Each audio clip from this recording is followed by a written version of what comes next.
Brilliance Audio. Found Object by Anne Frasier. Performed by Eileen Stevens and Perry Daniels. Minneapolis, Minnesota, present day. I looked down at the release form on the desk, my main focus being the empty line awaiting my signature. They couldn't hold me longer than 72 hours, but I still had to sign the paperwork to get out. I picked up the pen, leaned over, and with a dramatic flourish wrote, "Found Object." It made sense once you knew the story. My mother's name was Marie Nova Bellarose, but she'd gone by Marie Nova.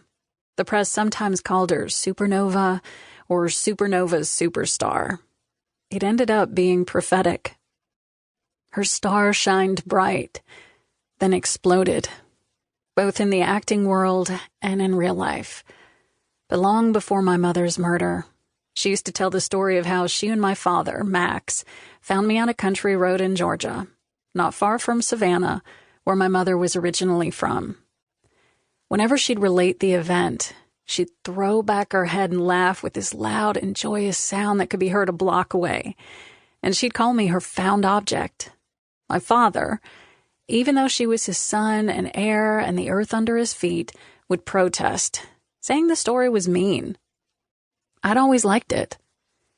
There were various versions with various embellishments, but the core tale remained the same. She and my father had been driving home late at night after one of her movie premieres, the event having taken place just a few hours from Savannah, in Charleston, South Carolina, when the headlights illuminated an infant seat in the middle of the road, positioned exactly on the yellow lines, like something just begging for a photo. My father had been prepared to go around it, thinking it was trash some jerk had tossed out rather than thrown away properly. My mother made him stop. While he sat behind the wheel, tapping his fingers in impatient annoyance, she danced in front of the headlights, finally pausing to lean over the seat. Then she looked up, her face frozen in shock. As the story went, my father thought it was all an act, because that was what she did, act. But she picked up the carrier and hurried back to the car and showed it to my father. Inside was a baby girl, maybe just a few weeks old. Not just any baby. Me. They took me home to raise and love and call their own. I'm not sure when I stopped believing the story. I think it was gradual, like Santa Claus and the Easter Bunny. It was just fun, silly nonsense, and just the kind of thing my mother loved to indulge in. They found a child and took her home. It was a wonderful fairy tale.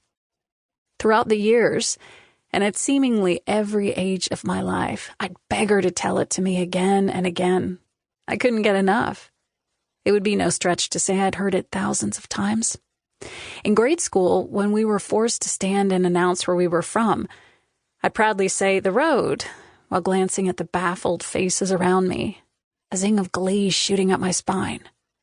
With prodding from the teacher, I'd go on to explain, as if it should have been common knowledge. The story made me special and different in a good way. "Always stand out," my mother had said. I think that was why I loved it so much. It would have been excruciating to be ordinary people with ordinary lives. Instead, I'd been given an origin story and thus decreed unique. I would always be a found object. And yet that day, that horrible day when our world ended, started out as a boring Saturday. Maybe that was why I seemed to remember the mundane things about it. The way my dad had smelled, like coconut soap and coffee. The clothes I was wearing, the braids and the bracelets in my dress and tights and black boots, the earrings I'd put on that morning, and how I was thinking about secretly getting a tattoo, even though I was too young. I'd heard about a guy who didn't check IDs. All of those stupid things that become the focus when the pain of being alive is too much to bear.